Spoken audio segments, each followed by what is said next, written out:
जय मसीह की सभी को। आज का वचन देखेंगे लूका और उसका 16 अध्याय उसकी 19वीं आयत से। धनी मनुष्य और निर्धन लाजर।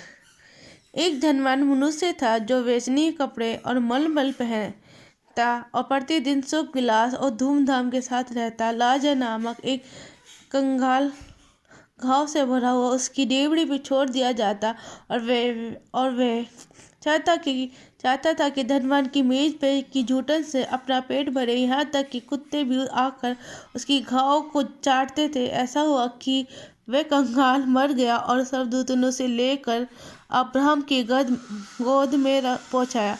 वह धनवान भी मर गया और गाड़ा गया और अधोलोक में उसने पीड़ा में पड़े हुए अपनी आंखें उठाई और दूर से अब्राहम की गोद में लाजर को देखा। तब उसने पुकार के कहा, हे पिता अब्राहम, मुझ पर दया करके लाजर को भेज दे ताकि वह अपनी उंगली का सिरा पानी में भिगोकर मेरी जीभ को ठंडी करे, क्योंकि मैं इस ज्वार में तड़प रहा हूँ।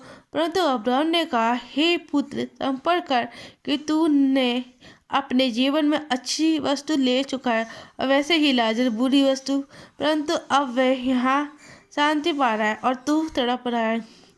इन सब बातों को छोड़ हमारे और तुम्हारे बीच एक भारी गड्ढा ठहरा है कि यहाँ से उस पार तो हमारे पास जाना चाहे तो ना जा सके और ना कोई वहाँ से इस पार हमारे पास आ सके। उसने कहा, तो हे पिता, मैं तुझसे विनती करता हूँ कि तू उसे मेरे पिता के घर भेज, क्योंकि मेरे 5 भाई हैं।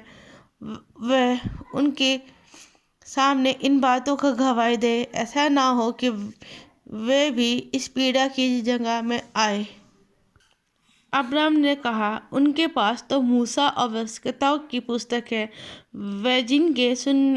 वे उनकी सुने। उसने कहा, नहीं हे पिता अब्राहम, पर यदि कोई मरे हुओं में से उनके पास जाए तो वे मन फिराएंगे। उसने उनसे कहा, जब वे मूसा और व्यवस्था की नहीं सुनते तो यदि मरे हुए में से कोई जी भी उठे तो भी उसकी नहीं मानेंगे। आमीन। Please the Lord. प्रभु आपको आशीष दे इस वचन से। जय मसीह की सभी को। इससे हमें ये शिक्षा मिलती है, हमें हमेशा जैसे वचन पे चलना चाहिए, वचन पे मनन करना चाहिए और वचन के अनुसार ही अपना जीवन जीना चाहिए। जैसे लाजर ने जिया, लाजर दुखी होकर भी प्रभु का धन्यवाद देता था। वह एंड में अब्राहम के पास जाके बैठा तो प्रभु के साथ चले, वचन के अनुसार चले, अपनी ज़िंदगी यीशु मसीह के बताए हुए वचन पे चले। आमीन।